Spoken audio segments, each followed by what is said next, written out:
Hey, welcome to the Kirk Show. And today we are going to have another dangerous conversation where we talk about the things that matter. I'm joined by my son, James, and we're going to be answering a question that has stirred up hearts for generations. Is love an emotion, a feeling, or a choice? So buckle up, because this just might challenge everything that you thought you knew. And if you haven't yet, please subscribe to the Kirk Show and tap the bell so you never miss a single episode of Truth. James, take it away. All right, the question that we have today is love something you feel or something that you do? What has your love journey been with Mom? Mom and I have been living out our love story for 35 years now, and it deepens, it changes. It's a school where you learn how to die to yourself. Emotions change, feelings change, circumstances change. And I think love is the greatest of all things. We all hope for it. We all dream about it. And it's also can be the most painful things. The best songs are either about a heart that has been, united in love with somebody else, or it's been broken by love. I think few things are more powerful than it. Yeah, I think it's important that when we're talking about love, we should understand the different types of love and what they mean. So I kind of looked into it. Good. And I found that there's 4 different types of love. Lay it on There's Eros love, which is romantic. Talk to Mom about that one. Which is romantic and passionate love. And then there's philia or phileo love, which is brotherly love. Yeah, like kind of deep sounds like relationship, friendship. Yeah. And then there's storge love, which is familial love, like I love my siblings. Okay. Are these Greek words? They're all Greek, These are Greek words. Yep. Okay, I didn't know Greek or Latin. Yep. And then there's agape love, which is selfless and unconditional love. Wow. There's all different kinds of love. But that makes sense, because like I love you, you're my son, right? But that's a totally different kind of love than I have for strong coffee in the morning, or a steak. And it's totally different from the love that I have for Mom. Oh. I mean, I mean, you're talking though about different kinds of loves there, but we are also talking about, is love a feeling that I have towards somebody or something, or is it a choice? Like, it's something I do. Yeah. So I thought just the concept was super fascinating, because it's a word that people throw around very flippantly in today's day and age. It's, hey girl, love you, or like, love you, bro. And or it's somebody who's been in a relationship for 1 month. Yeah. And they're like, I'm in love with you. Yeah. And I think that it has a lot more meaning than just a nicety that we say to people. Right. And it has different placements, and there's different types of love that we can show forth to other people. So I looked into the Bible, and I found really 2 different types of love. And there's the emotional love, like feeling-based love, and then there's the action-based love. And they're very different, but they're both present in different situations. Okay. So, for instance, give us some examples. the Song of Songs. The Song of Songs. Yeah, best song ever written. Best song ever written. No, but that song is all about essentially feeling-based love. One verse from the Song of Songs is from the woman's perspective, and it says, all night long on my bed I looked for the one my heart loves. I will search for him. When I found the one my heart loves, I held him and would not let him go. Yeah. That's just the epitome of infatuation, romantic passion. Yeah. I'm looking for you. You're mine, girl. Exactly. And Solomon, throughout that entire thing, just goes crazy in describing the beauty of the woman in front of him. Yeah. And his longing to be with her. Yeah. And what's kind of really interesting is that there are many who look at the Song of Solomon and they say that that is actually a song written by Solomon, but it's God's additional way of describing his love for his bride, the church. Yeah. There's that perspective as well. Yeah. And when we're talking about relationships, I think relationships start off in the eros, the passion-filled version of love. I see. That's how it starts, and it kind of matures into something else, and we'll see what that is. But a common theme throughout the Bible is that love is less of a feeling than it is a choice. And there's a couple of verses I wanted to talk about. Okay. One is John 3:16, for God so loved the world that he gave. It was an action. Yeah. He gave his only begotten son. Yeah. Another one was 1 Corinthians 13:4-7. and it talks about what love is. Love is patient, love is kind, keeps no record of wrongs. And all of those things are actions, or ways of thinking that are essentially actions. Another one is in Matthew 5, verse 44, where it talks about having to love your enemies. So that's the opposite that's not of what you want. Right. That's like of like the visceral desire and passion. No, it's not eros, clearly. Yeah, and it's not even a good feeling, like loving your mom or loving your friend or something. This is loving your enemies. Yeah. So it's got to be a conscious choice, despite how I feel. Yeah. So it's an action-based love. Yeah. And then we have the biggest one out of all of them, which is what Jesus did on the cross, which is the ultimate sacrificial love, action-based love to people who did not deserve to be loved. And we're called to be like Jesus. Yeah. What are your thoughts on unconditional love? Yeah. For instance, we think of like a relationship, and everyone's like, I'll love you till the day I die. Like, and it's all kind of emotion based. But in a relationship, there are boundaries in which your love goes. For instance, infidelity. That is one where your love and your marriage can be broken, even under the law of God. Yeah. So interesting. That love that you're talking about in the Old Testament, I know because I've read in the Old Testament, there's a Hebrew word called hesed. Hesed is another covenant love of God that he often uses to describe his commitment and care to his people.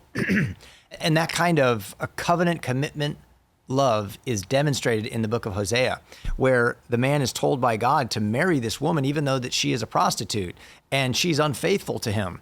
And he continues to love and be committed and to care for her like God is toward his people for so long. I think that there's boundaries with all kinds of love. And the one that I would say has the least loopholes to get out of would be that agape love, because it's really not self-focused, it's others-focused. Like you said, Jesus on the cross. Jesus is going to the cross no matter what. I mean, I can't sin against him so much that he says, okay, time out, not for you, right? I mean, he's going because he's committed to the Father no matter what. That's unconditional. And that's the kind of love that we're called to have as husbands for our wives, is that I'm going to go to the cross for you, baby. I mean, this is it, till death do us part. That's that ultimate kind of covenant commitment that we make at the altar. And even the altar, that's a picture there of the ultimate sacrifice, is that I'm giving my life to love and care for you. I think when you're talking about the other loves, there's some boundaries, right? Like, I mean, who is it? Henry Cloud even wrote a book called Boundaries. Yes, we're to love our enemies, but if an enemy crosses certain lines, I'm not going to love them in the same kind of way that I'm going to love my friends, where I trust them and I give them access to my family. I give them access to things that might end up harming my family. So, yeah, I think these different types of love you talk about are really important, because it's the right kind of love in the right kind of relationship that determines what kind of boundaries we're talking about. Yeah, in 1 John 3, verse 18, it says, let us not love with words or speech, but with actions and in truth. Yeah. So that's a very interesting concept. Yeah. Too. Like you said, it's not just a feeling or just something shallow with words. It's a choice and a decision. And yeah, a decision. If you think of the concept of engagement in marriage, what is engagement? I would say that engagement is a promise of your words that I am going to marry you. Yeah. But engagement means nothing unless the action of the marriage follows. So marriage is just the fulfillment of your words during the engagement. Yeah. But what gives it true value is that you had action followed by your words. Yeah, that also makes me think of the promises of God. We talk all about God's promises. You can take them to the bank. But a promise without the action of fulfilling the promise is worth nothing. Yep. In the book of 1st or 2nd Peter talks about these religious people, these prophets that make all these big promises, but they're like big puffy clouds that give no rain. You know, it looks good, it sounds good, But if you don't have any action to back it up, it's useless. Yeah. Yeah, it's essentially just ear candy. Yeah. It sounds good and Right. smells sweet, but it doesn't actually turn into anything. That's right. That's right. For instance, people say, like in a relationship, I love you. And you can say 1,000 pretty words of how much you love them. Mm-hmm. Yeah. But if you aren't the things, if you aren't, love is patient, love is kind, love is not self-seeking, love does not boast, love is not selfish.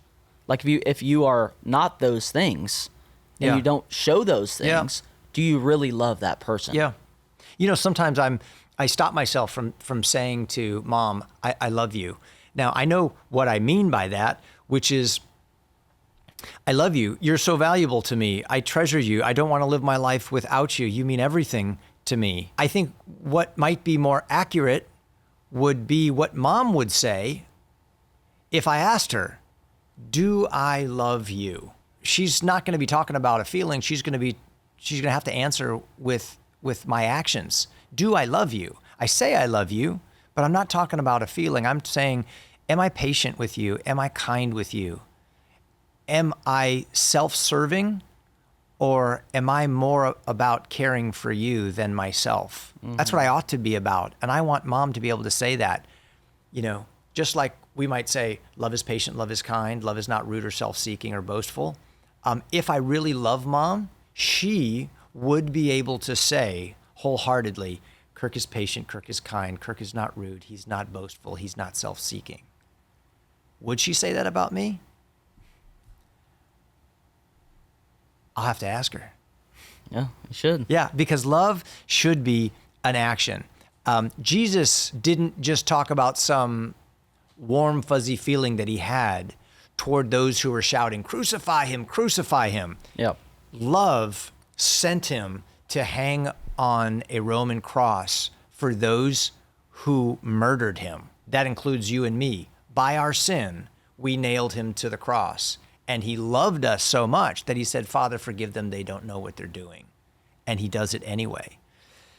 So, and that's that agape love that you talked about. You know, can I bring up something that I checked out? Here in John 21, there's that story when Jesus asks Peter, do you love me? And Peter says, of course, you know I love you, Jesus. And then he says, then feed my sheep.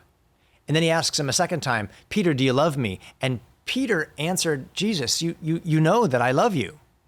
And he says, then feed my lambs. And it's interesting that Jesus asked him 3 times, but the word for love that Jesus used was agape. But the word that Peter used to reply to Jesus was phileo. So Jesus was saying, do you love me, Peter, with that sacrificial, unconditional love that he would need to, when you find out later what happens to Peter? It's got to be unconditional. It's got to be self-sacrificing, because he's going to end up being a martyr for the faith. And Peter, for whatever reason, replied not with, yeah, I've got that kind of self-sacrificing love. He replied with, I have a brotherly love for you. You know that, Jesus. I have a phileo love. And Jesus asked him again, do you agape me? And he said, you know that you're like a brother to me.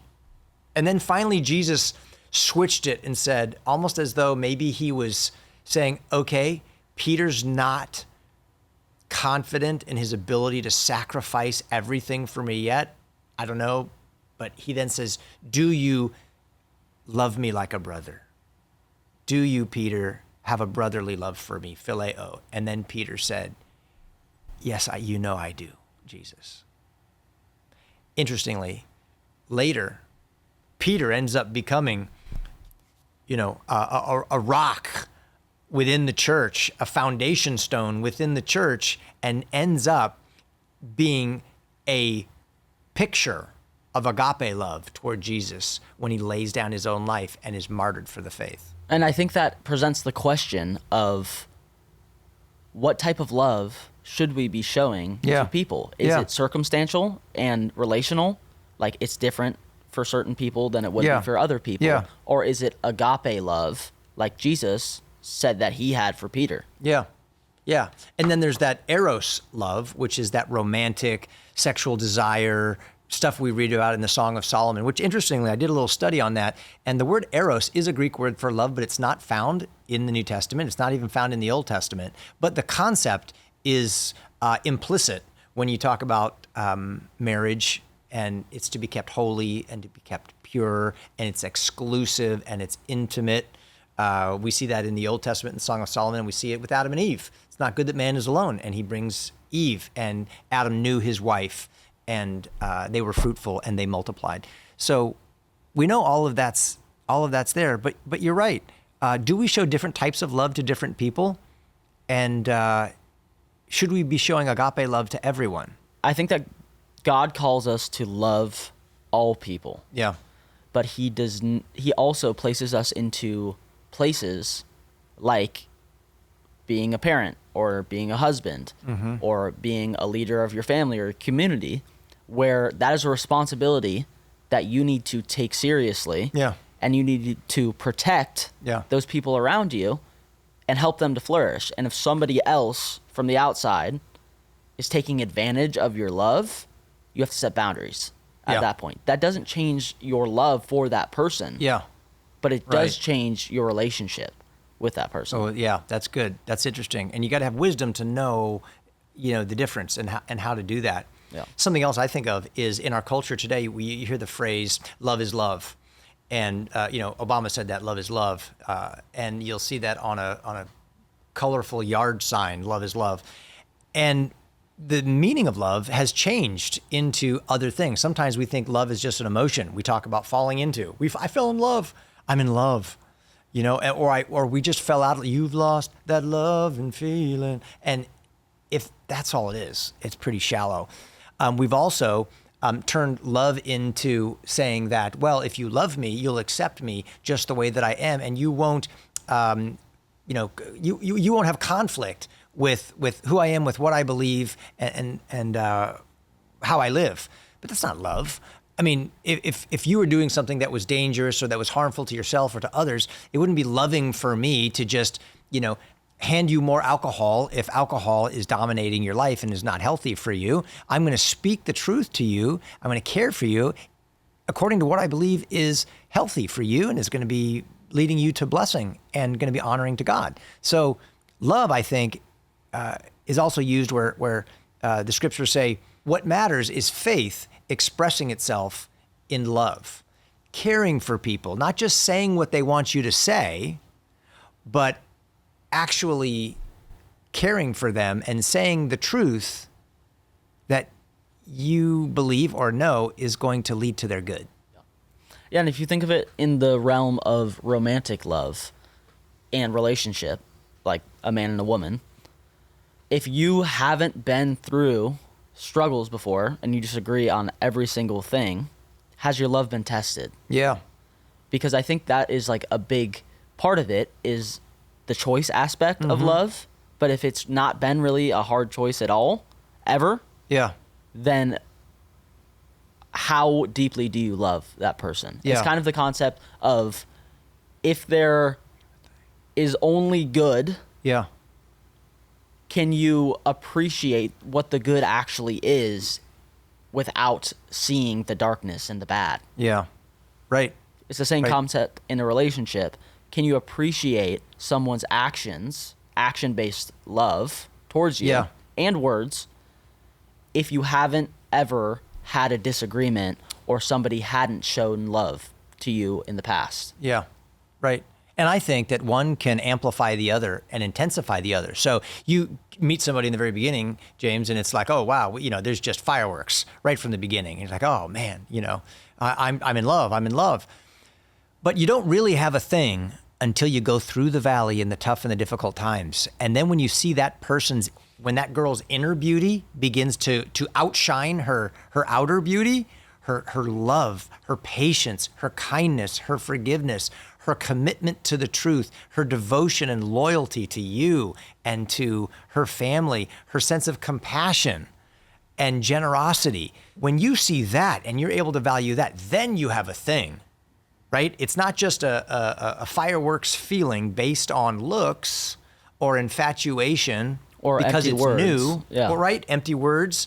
promises, but now it's based on faithful action. And I think that can fuel the fireworks and make them higher and better. Yeah. Because now you realize this person is wonderful through and through. That's how I feel about mom. And that's actually grandma was a prophet. Back when I first met my mom, my wife on the set of my sister's show Full House, I noticed mom's external beauty. I didn't know her as a person. And my mom said to me, "Hey, do you remember that girl that was on the set today?" I said, "Well, yeah, of course." And how could I forget? How could I forget? And she said, "You know what? I've seen her here. She's been here several weeks. She is even more beautiful on the inside as a person than she is on the outside." And I thought, wow. And she said, "One day I'm praying that you will marry someone just like her." And it turns out I married her, mom. And it's exactly true. And I think that kind of love that mom has shown me, that shows you kids, faithful love, self-sacrificing, covenant love, that it's the kind of love that God shows us. Yeah. It's a godly kind of love. That has made her even more beautiful. And that has just taken, the phileo and the eros to the next level. Yeah. Let's not talk too much about that. Yeah, This is I a don't know if I want to G-rated talk too show, much James. about that. But, I think that also the concept of love hierarchies Yeah. is also kind of important when we're talking about relational. Good. Because what do you think about what's the hierarchy? I How would you rate say, them? and the Bible talks about this, but love God above all, with Yeah. all your soul, with all your might, with all your strength. Yeah. Then the second most important decision that you're going to make is who you choose to love the rest of your life, who you choose to marry. Yeah. And then it goes kids and community, and like it kind of is a Christmas tree So that God, goes down. your spouse, like family and friends. Yeah. And it's an interesting concept, and I was thinking about it. If you have God at the top of your love and your devotion and your action of love, you will then do what is right before God, because God is faithful always, and he commands you to love your wife like Christ loved the church. That's right. So if you're treating your wife, even if in a time she doesn't deserve that type of love, she doesn't deserve to be treated the way she is, your higher commitment to God is going to supersede your lack of desire to love your wife well. Yeah. Yeah. So for instance, if both two people who come together in marriage are doing what is right before God and loving God well, they will objectively love their spouse well. And then you have two people serving each other, both giving, both sacrificing, and both receiving at the same time, which builds healthy relationship. And then once you have a healthy home, that spreads down to your family, that spreads down to your children, that spreads down to your community, and you have a God-centered life, and was the principles in which the foundations of America were placed upon. Yeah. Hey, check this out. So have you seen this before? Where there's this sort of triangle of love, and imagine God's here at the top, and dad is over here and mom is over here. The best way for them to have a bond of love that brings them closer and closer together is for dad to have a strong love for God. And as he moves closer to God and mom moves closer to God, dad and mom are moving closer and closer together. And that's I've always loved that. And that's really what you're saying.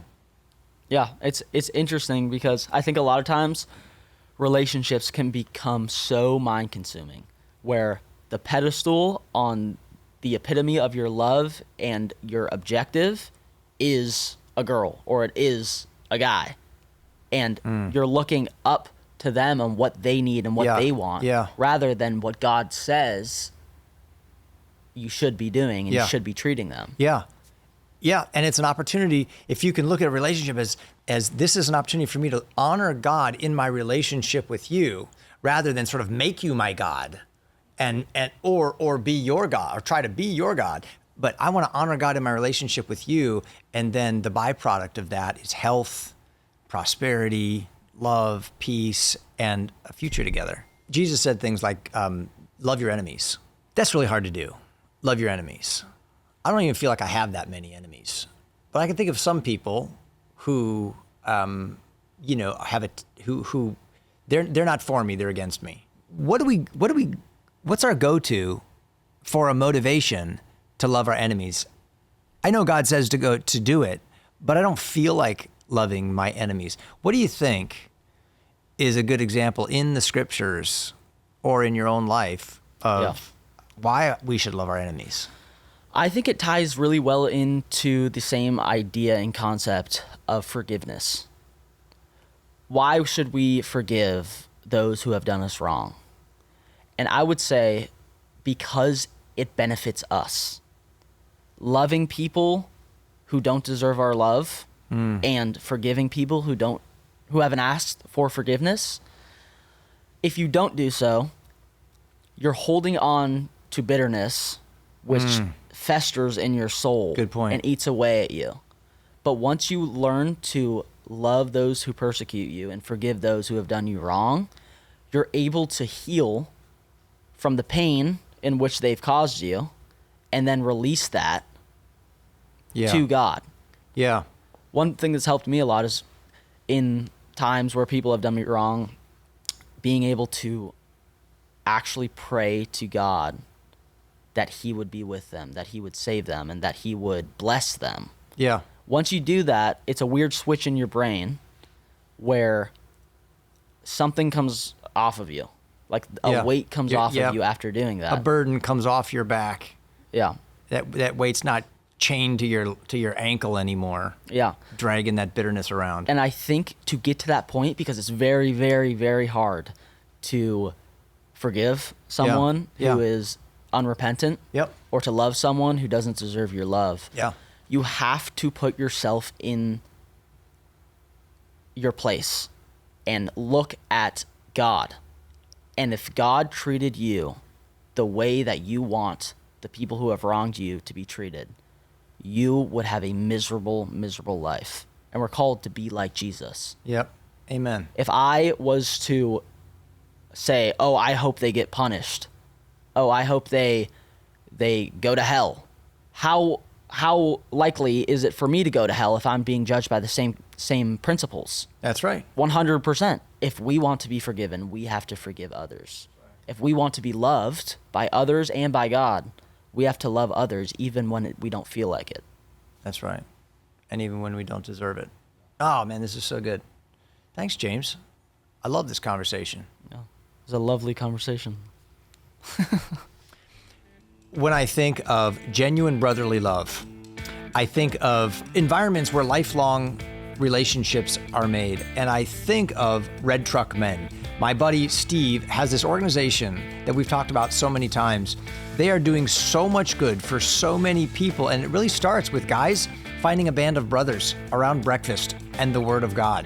Check out redtruckmen.org, redtruckmen.org. I was just there this morning looking at all of the breakfasts all throughout the Carolinas, north and south, and they're expanding across the country. So if you want to find some guys to do life together with, to develop a culture of honor among men, something you might want to bring your sons to, or you want your husband to go to this, just go to redtruckmen.org, check it out, find a breakfast, or maybe even think about starting a breakfast in your town for the guys that you know.